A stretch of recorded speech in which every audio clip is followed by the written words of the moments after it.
Jadi ngantuk tuh anugerah, sahabat.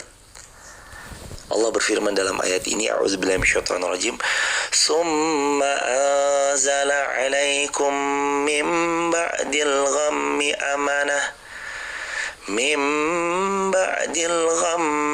amanatan nu'asa. Ketika mereka sedih, tergoncang jiwanya, Allah kasih rasa ngantuk. Jadi ngantuk tuh karunia dari Allah. Jadi ngantuk tuh cara Allah nenangin kita. Jadi ntar kalau habis teman-teman habis ribut lah, tergoncang jiwanya lah, habis ada problem ini dan itulah, lah kok tiba-tiba teman-teman ngantuk, tenang. Ini cara Allah menghibur seorang hamba. Hiburannya datang lewat rasa kantuknya. Dibuat ngantuk. Allahumma arhamna bil Quran. Hebatnya Allah, sahabat. Bukan tanpa alasan teman-teman ngantuk. Itu rasa kantuk datang, cara Allah menenangkan hati hamba yang tergoncang. Tulis di kolom komentar ya, Allah menenangkan. Tulis di kolom komentar ya sahabat, Allah menenangkan hati hamba yang tergoncang dengan rasa kantuk yang datang. Allah menenangkan hati hamba yang sedang tergoncang dengan memberi rasa kantuk yang datang. Jadi ngantuk tuh rezeki, anugerah. Bayangin kalau teman-teman stres, terus teman-teman gak bisa tidur, tambah stres. Ada orang kaya raya, masyhur luar biasa, dan kita dengar beliau sebagai raja dari satu bidang yang dia tekuni. Tapi sayang seribu sayang, beliau gak bisa tidur. Dihantui tiap malam dengan kecemasan. Dia bisa tidur kalau dia menenggak obat. Ada beberapa obat, lalu dia tenggak, lalu dia tidur. Jadi bukankah tidur itu nikmat yang hebat dari Allah? Ada orang yang gak bisa tidur, hatinya tergoncang, dia malah sibuk dengan pelarian-pelarian yang membuat dia makin jauh dari Allah. Akhirnya dia gak bisa tidur, gak bisa tenang, jauh dari Allah. Makanya summa anzala 'alaikum min ba'dil ghammi amanatan nu'asa. Setelah hatimu tergoncang, rasa kantuk aku datangkan, kata Allah. Teman-teman yang masih bisa tidur, semalam masih bisa tidur semua, sahabat? Kalau nggak bisa tidur tuh namanya apa ya? Anxiety ya? Atau namanya apa? Yang nggak bisa tidur tuh? Insomnia. Kami mendoakan kalau ada di antara sahabat mungkin ada yang insomnia, insya Allah Allah sembuhkan, bisa istirahat dengan nyaman, tidur dengan tenang. Teman-teman buka lagi ya. Ini kan Ali Imran 154. Teman-teman buka Quran surah An-Naba. Ini masyhur ayatnya. Hampir anak-anak kita insya Allah hafal semua. Di An-Naba. Dan insya Allah kita pun juga menghafalnya pelan-pelan. Anak-anak kita pun juga menghafalkan pelan-pelan. Waja'alna. Quran surah An-Naba ayat 9. Tulis di kolom komentar ya sahabat. An-Naba ayat 9. An-Naba ayat 9. Sudah? Quran surah An-Naba ayat 9. Nah, An-Naba ayat 9 ini sahabat yang dirahmati Allah, Allah berfirman, An-Naba itu surah ke-78 ya, by the way. Surah ke-78. A'udzubillahi minasyaitonirrajim. وَجَعَلْنَا نَوْمَكُمْ سُبَاتًا وَجَعَلْنَا اللَّيْلَ لِبَاسًا.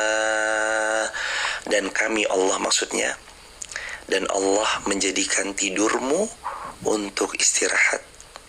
Ayat 10-nya, dan Allah menjadikan malammu sebagai pakaian yang menyelimutimu. Allahu Akbar. Allah menjadikan tidur tempat sebaik-baiknya seorang hamba beristirahat. Tidur itu sebaik-baik tempat untuk beristirahat. Kenapa baginda Nabi SAW adalah seorang yang memperhatikan kualitas tidur kepada diri beliau. Sampai-sampai ada hadis yang menceritakan Nabi itu kalau pada Isya sukanya langsung istirahat. Beliau mengawali tidur beliau sepagi mungkin, maksudnya di malam yang pagi. Habis Isya beliau langsung tidur agar beliau segera bangun lalu menunaikan sholat tahajud sampai subuh. Itu Rasulullah. Malam tuh tempat kita berselimut, istirahat dari penatnya setelah seharian beraktivitas. Ada hati yang pernah melukai, ada yang jiwa yang datang berbuat zalim kepada diri ini. Lalu malam itu sebagai tempat tidur, beristirahat, belajar memaafkan. Makanya ada amalan-amalan sebelum tidur kan. Tutup pintu, kunci pintu, padamkan lampu, bejana dimatikan. Makanya kemarin ada salah satu video TikTok yang kami upload. Teman-teman nanti dicek tentang sebenarnya tidur itu lampunya nyala atau mati sih. Ternyata berdasarkan hadis Nabi yang otentik, Nabi SAW bersabda, sebelum tidur padamkan api-api kalian. Kalau sekarang lampu padamkan, kompor juga matiin, jangan sampai ada api yang menyala, takut-takut kita tinggal tidur kebakaran. Seperti itu teman-teman dirahmati Allah. وَجَعَلْنَا نَوْمَكُمْ سُبَاتًا, dan Allah menjadikan tidurmu tempat istirahat. Sahabat yang dirahmati Allah, berbahagia. Teman-teman berbahagia kalau hari ini kita bisa tidur tanpa obat, bangun tanpa alat. Tulis di kolom komentar ya. Tulis, berkenan ya teman-teman, mudah-mudahan berkenan menulis di kolom komentar ya. Bersyukurlah bisa tidur tanpa obat, bangun tanpa alat. Bersyukurlah bisa tidur tanpa obat dan bangun tanpa alat. Karena ternyata tidur itu karunia yang paling istimewa dari Allah untuk seorang hamba. Tidurlah sahabat ketika memang sudah waktunya kita untuk terlelap. Bergadang boleh kalau memang diperlukan dan ada uzur syar'i di dalamnya. Menuntut ilmu, evaluasi, muhasabah diri, sepertiga malam terakhir bermunajat kepada Allah, bermesraan dengan Allah. Mulai sekarang bilang begini ya, ya Allah, ini kami hamba-Mu yang lemah, rapuh dan tidak berdaya. Kuatkan kami dengan dibersamainya diri ini oleh mereka yang salih, oleh mereka yang mendekatkan kami kepada Engkau ya Allah. Dekatkan kami dengan mereka-mereka yang selalu mengingatkan kami kepadamu ya Allah. Dan persatukan kami di dalam persaudaraan yang saling tertaut hati kami karena iman. Bersaudara kami di dunia, bersaudara kami sampai syurga. Amin ya rabbal alamin. Berdoa begitu. Tiap malam sebelum tidur maafin orang. Sebelum istirahat berdoa. Mau terlelap zikir. Ini zikir favorit, teman-teman amalkan. La ilaha illallah. Sebelum tidur tuh zikir favorit. La ilaha illallah. La ilaha illallah. La ilaha illallah. Sampai tidur. Kalau ternyata nanti nyawa kita nggak dikembalikan sama Allah di waktu paginya, mudah-mudahan kita termasuk dalam hadis man akhiru kalamihi la ilaha illallah dakhalal jannah. Siapa yang akhir hidupnya mengucap la ilaha illallah pasti masuk surganya Allah. Sahabat yang dirahmati Allah, bersyukur ya bisa tidur tanpa obat, bangun tanpa alat. Banyak-banyak sahabat bersyukur sama Allah. Waja'alna naumakum subata, dan Allah jadikan tidur kita sebagai tempat istirahat. Tidurlah.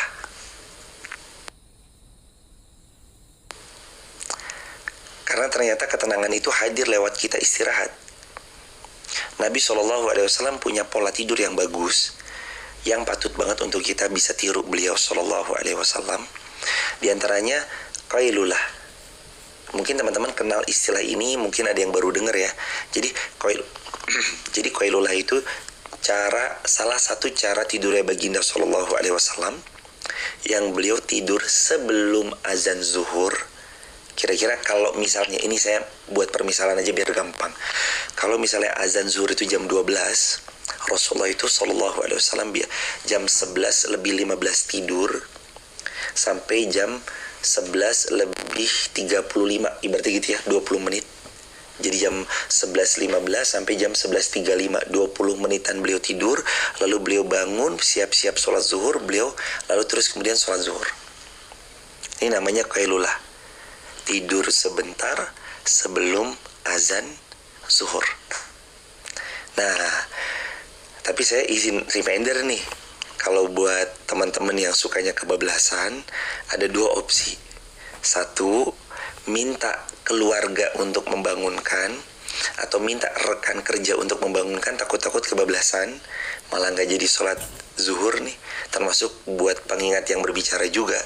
Terus yang kedua, pasang alarm deh. Jadi tidur sebentar, pasang alarm. Misalkan azan zuhurnya itu jam 12, teman-teman tuh pasang alarmnya jam 11.35 supaya nanti bangun, jangan sampai kebablasan. Dan ini tidak recommended buat mereka-mereka yang kadang selalu membablaskan dirinya. Jadi azan zuhur malah bablasin aja, bangun-bangun toto asar. Ini termasuk pengingat buat yang berbicara, dan kita semua sebagai kaum muslimin, ayo bareng-bareng yuk. Jadi yang itu enak banget emang tidur jam 11. Dan ternyata dibalik, selalu begitu sahabat, dibalik sunnahnya Rasulullah SAW itu pasti ada kemuliaan, ada kejayaan, ada keindahan, ada selaksa kebaikan untuk seorang hamba yang mengamalkan teladannya baginda SAW. Tidur sebelum zuhur bentar aja, 15 menit, 20 menit, nanti bangun fresh lagi kondisi badan. Sampai teman-teman dirahmati Allah pernah lewat satu kelibat dalam informasi di sosial media, kalau ternyata di Eropa ada sekolah dasar yang mewajibkan siswa mereka jam beberapa saat sebelum zuhur, kalau di kita tuh sebelum zuhur, punya teladannya dari baginda SAW. Tapi kenapa kadang kita malah yang nggak mengamalkannya? Malah orang-orang di luaran sana mereka mengamalkan hal itu, kita yang mencintai baginda Nabi malah lupa mengamalkannya. Ayo teman-teman, sesekali boleh yuk kita ngamalin satu hadis Nabi yang satu ini. Qailulah, tidur sesaat sebelum zuhur, lalu nanti bangun freshnya luar biasa. Ini namanya qailulah.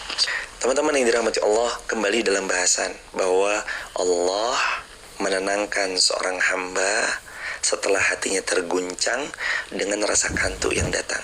Jadi kalau teman-teman tiba-tiba ngantuk, habis nangis, sedih, lalu gundah, habis berantem hebat dengan pasangan lalu saling memaafkan, terus tiba-tiba kok ngantuk, tidur, itu cara Allah menghadirkan ketenangan, ketentraman dalam jiwa seorang hamba. Tenang seorang hamba itu lewat tidurnya. Banyak-banyak bersyukur kita yang masih diberikan tidur. Waja'alna al-laila libasa, dan kami jadikan untuk kalian malam itu sebagai pakaian. Apa fungsi pakaian? Menutup, menjaga dari dingin, menjaga dari panas, menutup aurat. Malam ini sebagai tempat kita untuk menjaga diri dari panas, menjaga diri dari dingin, menutup aib-aib kita. Malam Allah tenangkan hidup seorang hamba. Tempat seorang hamba itu bisa untuk duduk, bisa untuk sama-sama berjalan dalam segala kebaikan. Ini kan yang diutarakan oleh Al-Imam Ibnu Katsir rahimahullah, yang mana beliau tadi mengutarakan dalam kitab tafsir Al-Imam, dalam kitab tafsir Quranul Azimnya Al-Imam Ibnu Katsir rahimahullah, bahwasanya beliau tadi mengutarakan bahwa Allah menenangkan hati seorang hamba dengan rasa kantuk yang datang setelah hatinya tergoncang. Lalu kita kembali ya teman-teman di ayat 154 Al-Quran, surah Ali Imran. Kita balik lagi sekarang. Ali Imran 154.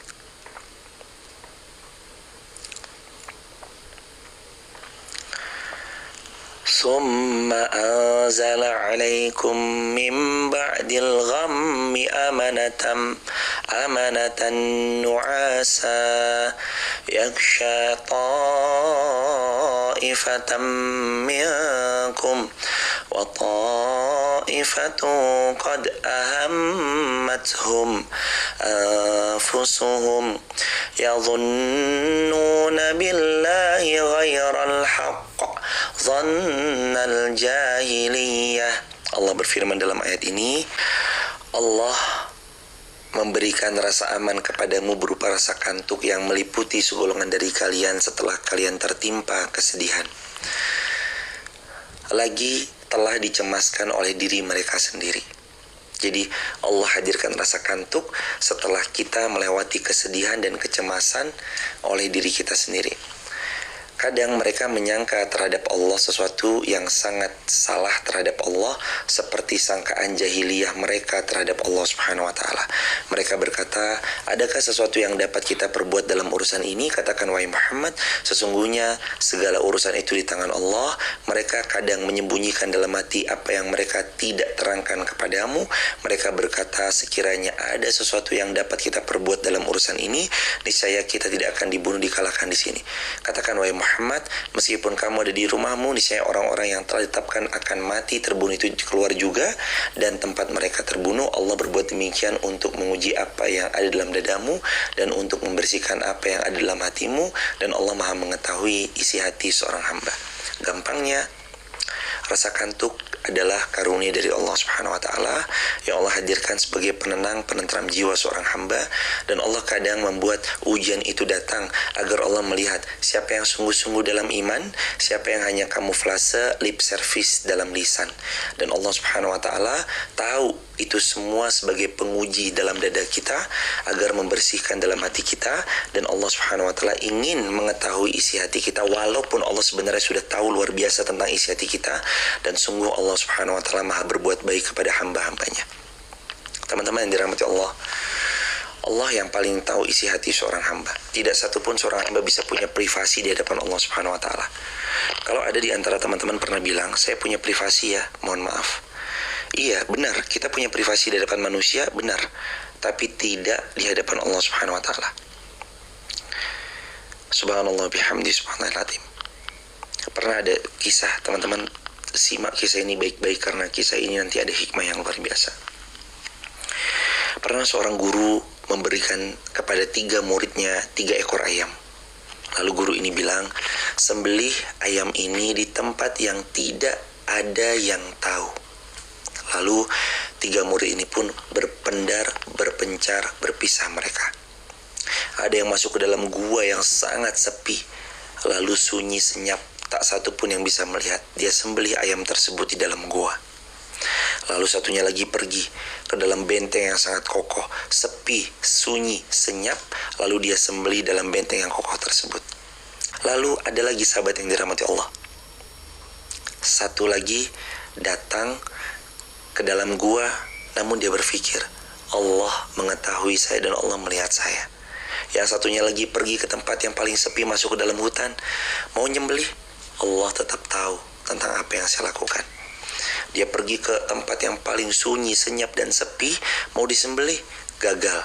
Karena dia tahu Allah Maha memantau dan mengawasi dia. Akhirnya 3 santri ini kembali kepada kiainya. Ibu Popidian, terima kasih banyak, jazakumullah khairan. Mas Mona, jazakumullah khairan Mas Mona.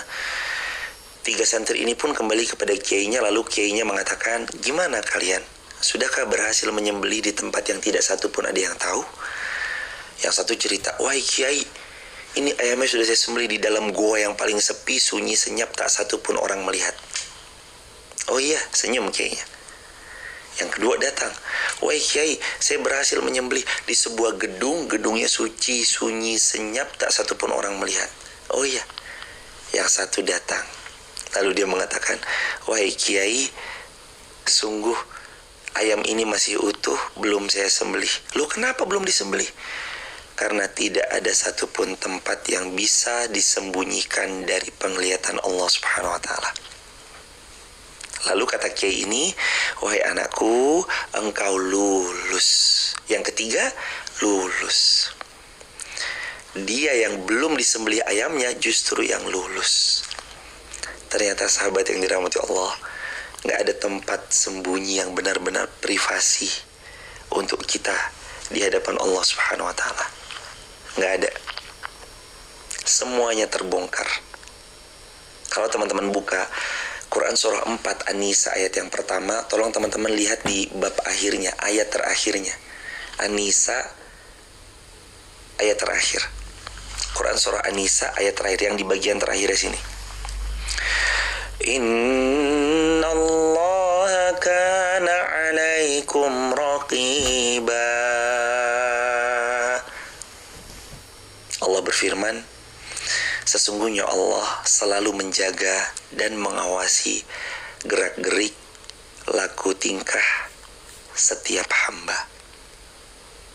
Allah selalu mantau. Allah mengawasi, Allah mantau, Allah tahu. Nggak ada satupun yang nggak Allah tahu. Kita yang bermaksiat sembunyi-sembunyi, maka sebenarnya kita sedang menjadikan Allah satu-satunya saksi. Tulis di kolom komentar ya sahabat. Tulis di kolom komentar. Seseorang yang bermaksiat sembunyi-sembunyi, dia sedang menjadikan Allah satu-satunya saksi. Seseorang yang bermaksiat sembunyi-sembunyi, ia sedang menjadikan Allah satu-satunya saksi. Justru malah bahaya. Kalau kata anak-anak Jawa Timur, gak bahaya tah. Bahaya. Maksiat sembunyi-sembunyi bahaya. Emang dikiranya gak bahaya? Maksiat terang-terangan bahaya karena diikuti sama mereka. Jadi dosa jariah. Sembunyi-sembunyi juga bahaya. Karena seseorang yang bermaksiat sembunyi-sembunyi, maka dia sedang menjadikan Allah satu-satunya saksi. Teman-teman dirahmati Allah, satu-satunya saksi. Bahaya sahabat. Astagfirullahaladzim ya Allah. Masya Allah, tabarakallah. Ini pengingat buat yang berbicara dan buat kita bareng-bareng. Kadang kita kan ngerasa, gak apa-apalah sendiri ini, gak bahaya tah. Wah, kalau kata anak Jawa Timuran kan gitu ya. Yo bahaya toh cak. Bahaya sahabat. Jangan dikira maksiat kita sembunyi-sembunyi itu tenang, sembunyi-sembunyi. Allah tahu. Nanti mejanya akan jadi saksi, gordennya akan jadi saksi, temboknya akan jadi saksi, semennya jadi saksi, pasirnya jadi saksi, air yang sudah tercampur jadi saksi, warna cat temboknya jadi saksi, lantainya jadi saksi, dipan jadi saksi, mikrofon jadi saksi, bajunya jadi saksi, semuanya jadi saksi. Jangan dikira maksiat yang sendiri-sendiri nggak jadi saksi sahabat. Semua jadi saksi.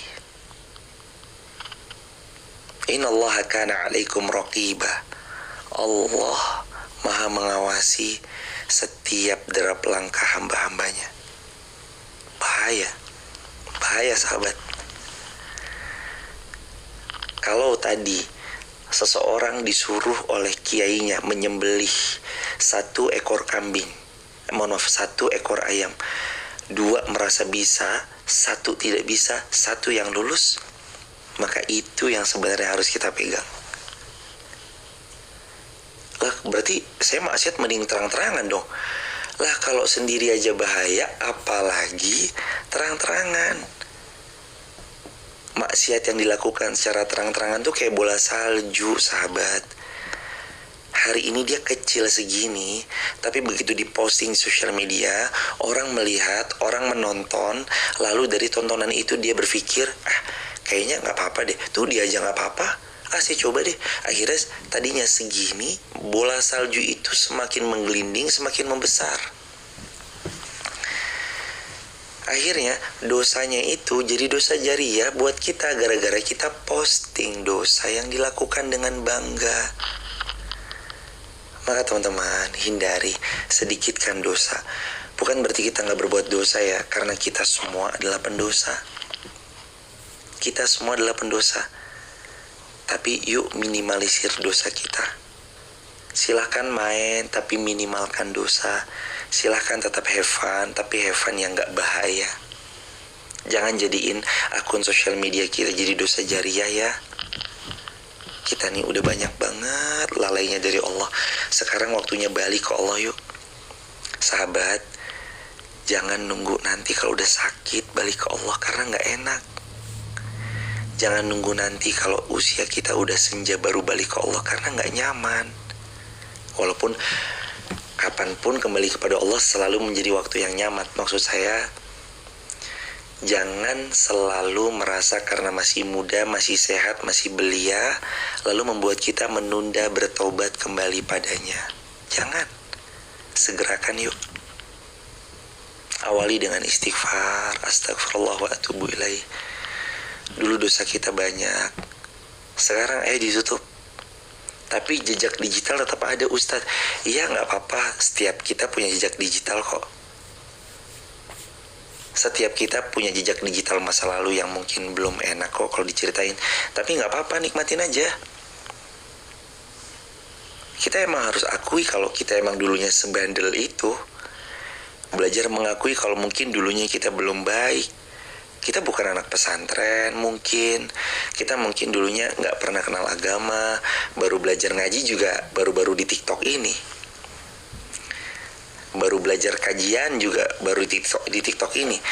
Ngaji live pernah datang gak? Gak pernah. Kenapa gak datang? Malu soalnya.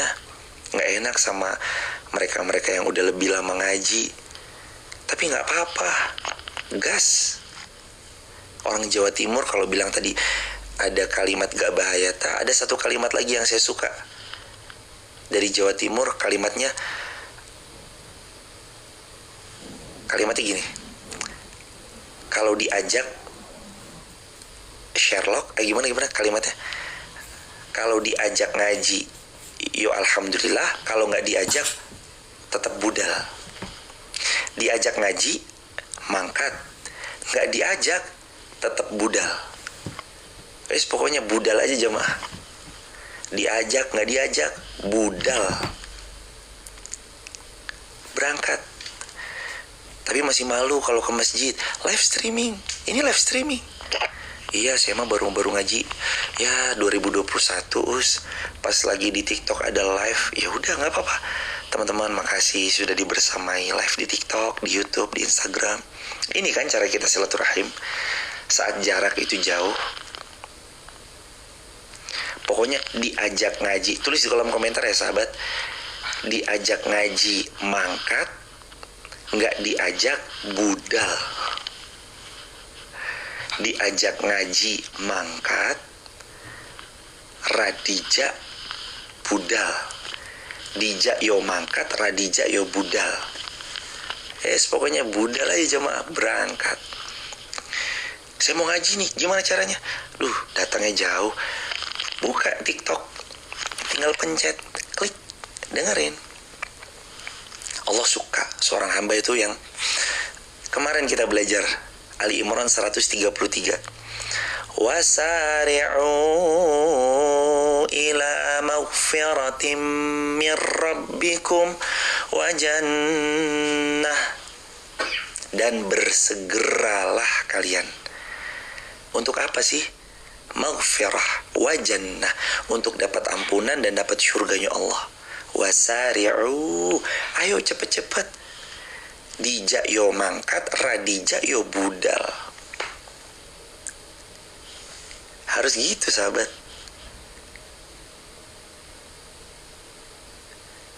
Apa sih maksudnya? Ya pokoknya kalau diajak ya berangkat, nggak diajak ya tetap jalan. Berangkatnya kita ke majelis ilmu itu mendatangkan selaksa kebaikan. Kalau teman-teman nanti melihat hadis-hadis Nabi yang otentik banget, diantaranya adalah kalimat thalabul ilmi faridatun ala kulli muslim. Menuntut ilmu itu hukumnya wajib bagi setiap siapapun yang mengaku muslim. Mau apapun latar belakangnya, dari manapun asal muasalnya, sebetapapun semalamnya dia maksiat, pokoknya subuh ada kajian, budal, berangkat. Nggak bisa datang offline, online. Nggak bisa live streaming. Duduk. Sambil nyambi Ustadz, sambil nyambi nyiapin makanan suami, mau kerja, anak, seragam-seragamnya, nggak apa-apa. Gandengan tangan sama teman yang mau mengajak kita dalam kebaikan. Makanya tadi di awal kita bilang, mulai sekarang berdoalah kepada Allah, ya Allah, hadirkan orang-orang yang baik dalam hidup kami. Bersamai hidup kami ini, ya Allah, yang telah jauh darimu, penuh dengan lalainya mengingatmu. Untuk kemudian Engkau hadirkan teman-teman yang membuat kami lebih dekat kepadamu, ya Allah. Minta sama Allah. Kita nih perlu banget punya teman-teman yang menggandeng tangan kita menuju surganya Allah. Gak apa-apa, sambil nyantai, gak apa-apa. Nanti mungkin pelan-pelan ada note yang perlu di note, sebar luasin. Ibu Hida Jogja, makasih sudah berkenan motong-motongin. Teman-teman yang lain juga makasih ya udah berkenan motong-motong. Gak apa-apa, sambil denger sama Pak Su. Oh iya nih, sama Pak Su, teman-teman kalau bisa. Teman-teman yang lagi live di TikTok, YouTube, Instagram, kalau bisa ajak ya Pak suami, ajak anak, ajak adik, ajak kakak, ajak orang tua. Jadi dengerin live-nya kalau bisa jangan sendiri. Sebagaimana sabda Nabi SAW, "Man dalla 'alal khair kafa'ilih." Siapa-siapa yang dia memfasilitasi kebaikan, maka dia sama dalam pahala. Kita nonton nggak sendirian, nonton sama pasangan, nonton sama anak, nonton sama kakak, nonton sama orang tua. Kita yang memfasilitasi itu dapat pahalanya luar biasa. Ada dalam istilah kita pahala jariyah. Dan Allah suka banget sama orang-orang yang ngajak dalam kebaikan. Allah suka banget. Atamurun nas. Dia sukanya itu ngajak orang lain untuk berbuat baik. Bil ma'ruf, dalam bahasa lain Ali Imran 104, ta'muruna bil ma'ruf. Ciri-ciri orang yang baik, yang hebat, yang mulia di mata Allah, yang akan Allah tempatkan di tempat yang indah adalah ta'muruna bil ma'ruf wa tanhauna 'anil munkar. Mereka itu adalah orang yang sukanya ngajak pada kebaikan. Termasuk teman-teman kalau lagi live, ajakin teman-temannya. Gitu ya sahabat yang dirahmati Allah, begitu kurang lebih. Ini kiranya yang dapat kita obrolin di pagi ini. Senang rasanya pagi ini bisa silaturahmi lagi. Teman-teman, terima kasih banyak atas segala kerendahan hati teman-teman. Sudah berkenan belajar bareng. Makasih sudah selalu rendah hati. Padahal teman-teman sangat hebat, banyak ilmunya, sangat mulia akhlaknya, sangat luhur budi pekertinya, sangat indah tutur katanya. Tapi teman-teman dengan segala kerendahan hatinya berkenan mendengarkan kami yang tak punya apa-apa ini. Mudah-mudahan teman-teman selalu dijaga Allah, dimuliakan Allah. Dan kali ini kita tanya jawab yuk. Saya mau tanya, kalau lagi baca Quran terus buang angin, apakah itu batal Ustadz? Jawabannya, dalam kitab Muntaqo al-Adab Asy-Syariyyah wal Minah al-Mar'iyah, salah satu adab baca Al-Quran itu adalah punya wudu. Jadi kalau pas lagi nggak punya wudu, maka kalau batal lagi baca Quran, sebaiknya wudu lagi lalu baca Quran lagi. Itu adab yang mulia dalam membaca Al-Quran. Bagaimana cara takbiratul ihram yang benar untuk perempuan? Caranya seperti biasa. Nabi SAW pernah sejajar dengan daun telinga, pernah beliau sejajar dengan pundak. Jadi boleh kedua-duanya, mau telinga boleh, mau daun pundak boleh. Ingat, rumus kita, fikih itu luas, hati kita harus lebih lapang, lebih luas dari perbedaan masalah fikih. Mau memuliakan yang bertanya semua ya. Ketika suami meninggalkan rumah sudah 2 tahun dan tidak memberikan nafkah, seorang suami pernah bicara untuk proses cerai, tapi sampai saat ini belum diproses. Apakah menurut agama sudah bercerai? Mohon arahannya. Selama suami belum mengucapkan saya cerai kamu, maka belum diceraikan. Dan istri boleh untuk mempertegas dengan cara menggugat cerai kalau memang 2 tahun berturut-turut tidak ada nafkah lahir dan batin. Dan jadilah perempuan yang jangan mau digantung, harus tegas statusnya apa. Ini mau lanjut, ayo perbaiki. Mau menyudahi, ayo disudahi. Semoga Allah berganti yang lebih baik. Apakah tidak apa-apa mendengarkan murotal dalam perjalanan sambil ngobrol dengan teman. Adabnya kalau kita mendengarkan Al-Quran, adabnya kalau disetel murotal Al-Quran, kita mendengarkan, menyimak sambil murojaah. Qul ara'aytum in ahlakani Allah wa man ma'iya wa rahimana faman yujirul kafirina min adzabin alim. Qul huwar rahman, dan seterusnya itu sambil disimak, sambil didengerin. Tapi kalau memang tujuan adalah supaya hati kita dekat dulu sama Al-Quran, kita belum bisa nih, belum hafal, ada sisipan-sisipan obrolan, maka mudah-mudahan itu Allah maafkan, tidak sebagai menjadikan Al-Quran sebagai sesuatu yang diabaikan. Begitu, barakallahu fikum. Doa khusus untuk anak perempuan supaya betah menuntut ilmu di pondok pesantren. Doanya teman-teman, Robbi habli min ladunka dzurriyyatan thayyibah. Robbi habli min ladunka dzurriyyatan thayyibah. Wes baca doa ini banyak-banyak, insyaallah nanti pelan-pelan anak kita bertahan mudah-mudahan di pondok pesantren, itu mudah-mudahan diberikan yang terbaik oleh Allah. Kalaupun tidak, semoga Allah beri yang terbaik. Barakallahu fikum. Ustadz, saya dan suami LDR 7 tahun. Rencana kalau saya pulang mau ngulang akad lagi karena dulu ada kata-kata pernah mau cerai. Jawabannya, kalau memang tidak ada kata-kata cerai, maka rumah tangga itu masih berlanjut. Apalagi kalau memang keduanya saling ridho. Namun kalau memang suami pernah bercerai, saya cerai kamu, lalu nggak dirujuk nih setelah salah satu kuru 3 kali masa suci, nggak dirujuk sama sekali, nah maka nanti kalaupun mau menikah, nikah ulang. Itu kalau masih talak pertama dan talak kedua. Apa saja tips menghadapi stres dan depresi? 3. Yang pertama, berbaik sangka kepada Allah. Yang kedua, selalu di jalan Allah. Lagi stres, depresi, pokoknya tetap aja di jalan Allah, jangan belok kemana-mana. Yang ketiga, mulai perbaiki diri dari memperbaiki circle. Dan jangan lama-lama stres, depresi, menunduk begini. Karena boleh jadi ketika kita sedang menunduk, Allah tuh sedang menyodorkan bantuannya untuk kita, tapi kita terlalu lama depresi, sehingga kita nggak ngelihat Allah mau bantu kita. Itu rumusnya, barakallahu fikum. Kalau kita ketiduran sebelum nunggu azan untuk sholat, apakah mesti berwudu kembali? Jawabannya iya. Sebagaimana kata Imam Muhammad bin Idris Asy-Syafi'i rahimahullah, Imam Syafi'i pernah mengatakan, walaupun hanya sekejapan. Udah gitu, misalkan kita ngantuk nih, udah wudu lagi. Makanya teman-teman yang sholat Jumatnya, yang laki-laki kalau nonton, kalau teman-teman sholat Jumat, lalu terus kemudian teman-teman tuh ngantuk walau sekelibat, udah pernah hilang akal nih, walaupun cuma sedetik, ulang wudunya. Lebih aman seperti itu, ulang wudunya. Barakallahu fikum. Jika sudah bertobat dengan segala maksiat yang di masa lalu pernah dilakukan, apakah dosa itu tetap akan dipertanyakan? Allah jawab langsung. Jawabannya, yuk teman-teman buka biar kita sama-sama belajar. At-Taghabun, surah At-Taghabun, surah ke-64.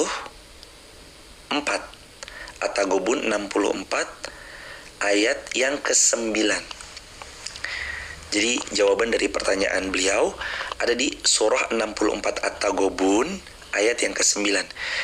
Yauma yajma'ukum liyaumil jam'i dzalika yaumut taghabun wa may yu'min billahi wa ya'mal salihan yukaffir anhu sayyi'atihi wa yudkhilhu jannatin tajri min tahtiha al-anharu khalidina fiha abada dzalikal fawzul 'azim. Ini jawabannya Ibu Mita Susanti. Dan buat kita semua, teman-teman yang dulu pernah berbuat keliru, pernah merasa banyak sekali maksiat yang pernah dilakukan di masa lalu, ingat selalu ya ayat ini, At-Taghabun ayat 9.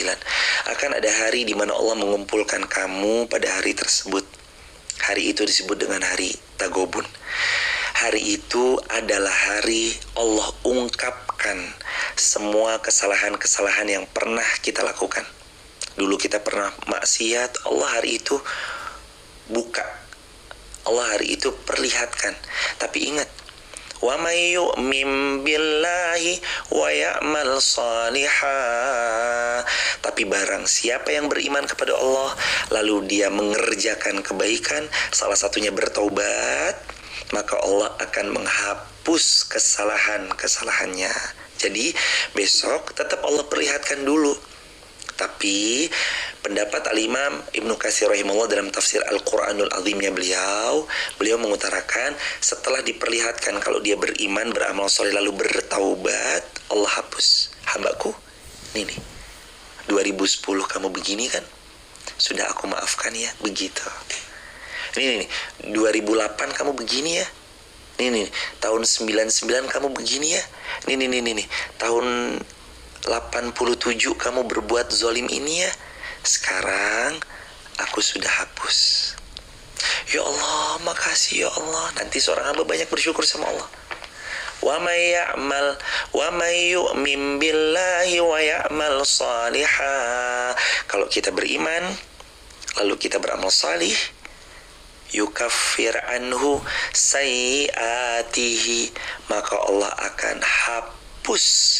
Allah yukafir itu artinya Allah akan mengcover, Allah akan menutupi sayyiati, kesalahan-kesalahan yang pernah dilakukan, ditutup sama Allah. At-Taghabun ayat 9. Jadi nggak usah khawatir, kita dulu pernah maksiat, nanti Allah tutup. Yang penting syaratnya 3, beriman, beramal salih, bertaubat. Kenapa beramal salih? Karena sabda Nabi, wa atbi'is sayyi'ah hasanatan tamhuha. Kalau dulu pernah salah, sekarang beramal salih. Karena amal salihmu hari ini menghapus kesalahan dan dosa-dosamu di masa yang lalu. Teman-teman, yuk saling mengingatkan, yuk saling menasihati. Wa tawassaw bil haqqi wa tawassaw bis sabr. Jangan pernah buruk sangka sama Allah. Allah tuh baik, Allah tuh sayang. Dosa kita sebanyak bumi, sepenuh langit pun Allah pasti ampuni. Dosa kita seluas langit dan bumi pun Allah akan maafkan. Yang penting kita beriman, wafat dalam keadaan iman, wafat tetap sebagai seorang muslim, punya la ilaha illallah. Lalu kita menjadi orang yang saling menguatkan dalam kebaikan, berkawan dalam kebaikan, menginsyafi yang dulu pernah terjadi, lalu tobat dengan tobatan nasuha dan mengiringi dengan selaksa amal solih. Barakallahu fikum. Saya suka menangis kalau kangen putra syurgaku. Apakah nggak apa-apa kalau sebagai orang tua menangisi anak yang telah berpulang? Teman-teman, Rasulullah SAW ketika putra beliau wafat, maka beliau menangis. Sahabat pun kemudian bertanya, ya Rasulullah, kenapa menangis? Jawab baginda SAW, sungguh air mata ini air mata rahmah, air mata kasih sayang. Anak kita yang berpulang, Allah akan menempatkan beliau di surganya Allah. Kalau memang beliau meninggal belum balik. Dan kata Nabi, itu jadi penguat orang tuanya dan penghijab orang tuanya dari siksa api neraka. Ya Allah, ayahku, ibuku ya Allah, tak kulihat ia di surga ya Allah. Lalu Allah berfirman kepada anak itu, wahai fulan, lihat ayah ibumu, apakah di neraka? Begitu terlihat ternyata ada, lalu Allah berfirman, ya Allah, lalu Allah berfirman kepada malaikat, wahai malaikat, keluarkan orang tuanya anak ini agar orang tuanya menemani anak ini di surganya Allah. Teman-teman dirahmati Allah, sedih wajar. Anak kita lagi sayang-sayangnya kita sayang, sedih wajar. Tapi bismillah, insya Allah itu jadi wasilah sebagai penghijab dari siksa api neraka. Barakallahu fikum. Apakah kalau kita lagi kajian online gini, lalu kita screenshot post, apakah bisa disebut riya? Jawabannya tergantung. Innamal a'malu binniyah. Sabda Nabi, amal-amal kita tuh tergantung niat yang kita niatkan. Tapi kalau saya boleh urun andil saran, kebaikan itu harus diposting. Karena Allah yang menganjurkan dalam Al-Quran surah Al-Hajj ayat 32. Al-Hajj ayat 32. Wa may yu'azzim sya'airallah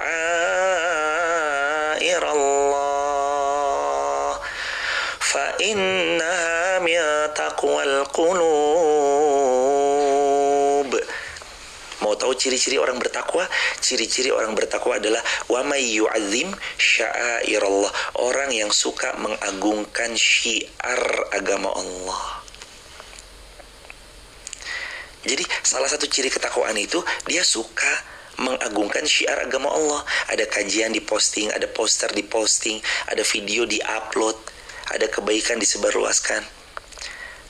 Teman-teman, kalau ada pihak yang memposting maksiatnya, terang-terangan diposting maksiatnya, kenapa yang beramal solih enggan memposting amal solihnya? Posting aja, tapi niatkan untuk syiar agama Allah. Nanti kapan terbesit riya, tepis jauh-jauh. Niatkan untuk syiar, kapan terbesit riya, tepis jauh-jauh. Bismillah. Dan ingat ya, ikhlas itu butuh jam terbang. Nggak bisa sekali posting, ikhlas nggak bisa. Ini ada perumus dari Ibu Hida Jogja bagus nih. Dilihat monggo, nggak dilihat ya monggo. Wah, ini bagus banget nih.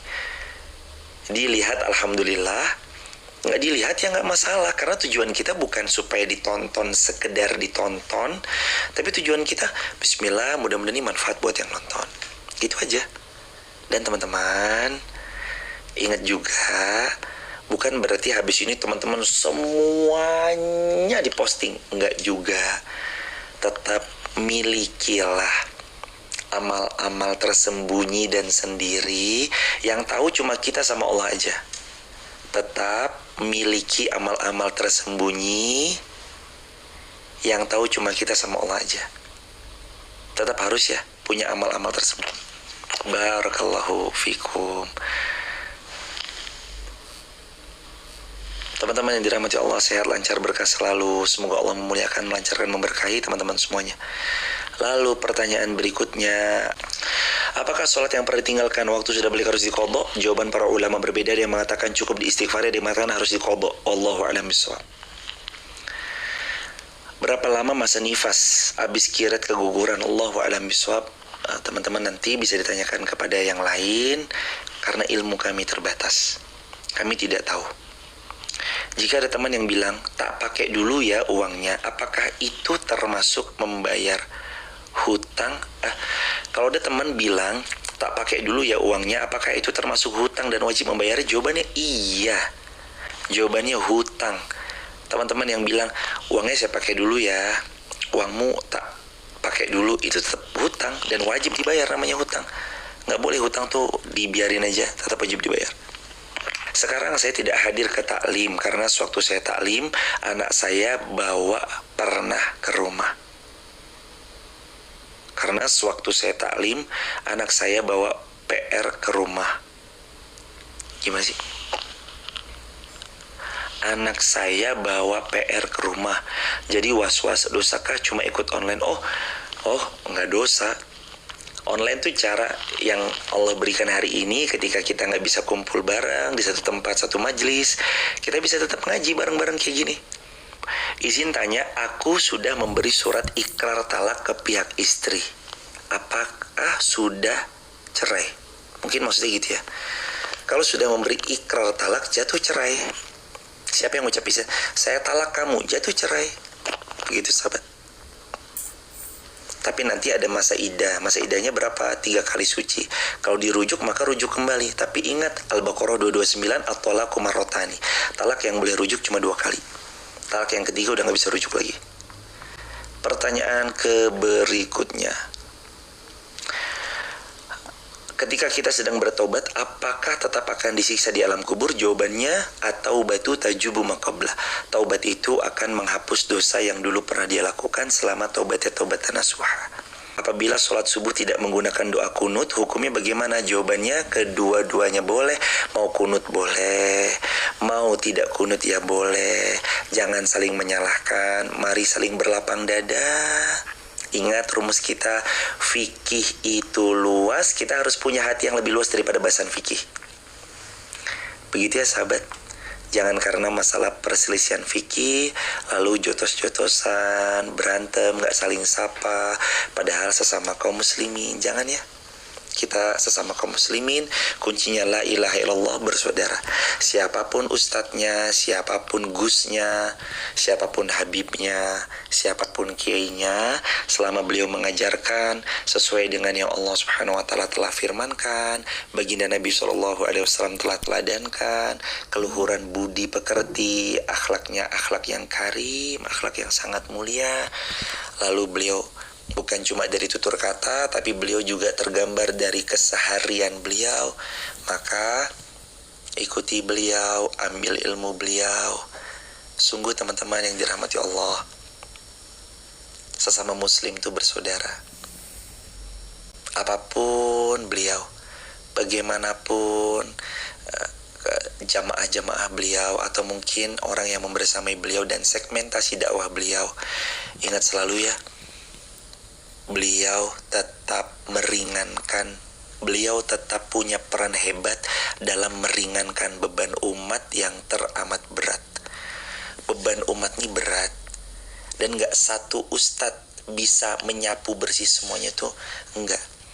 Ada peran gurunda kita Ustadz Abdul Somad, ada peran gurunda kita Gus Baha, ada peran gurunda kita Ustadz Adi Hidayat, ada peran gurunda kita Ustadz Khalid Basalama, Ustadz Nuzul Zikri, ada peran gurunda kita Ustadz Al-Mukarram daripada Buya Yahya, ada peran gurunda-gurunda kita Al-Mukarram dari semua para ulama, para gawagis, para nawaning, para kiai, para asatid, para asatidzah. Ada banyak peran gurunda-gurunda kita yang hebat luar biasa dengan keilmuan beliau, keluhuran akhlak beliau. Masing-masing punya peran.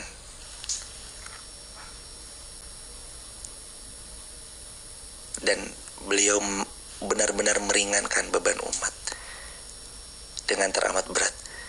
Iya, para gawagis, semoga Allah memuliakan sahabat semua ya, sehat. Ada Gus Kausar Ploso, Masya Allah, dengan semua kemuliaan akhlak beliau, Insya Allah, keluhuran ilmu beliau, Insya Allah. Ada Ustadz Salim, Masya Allah. Semuanya teman-teman saling berlapang dada.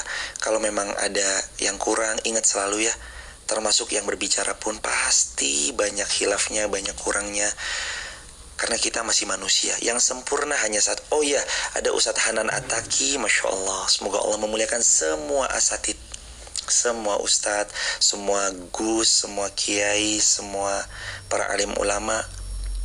Masya Allah. Insya Allah mudah-mudahan kita semua dimuliakan Allah. Sehat-sehat terus teman-teman. Jangan saling berantem.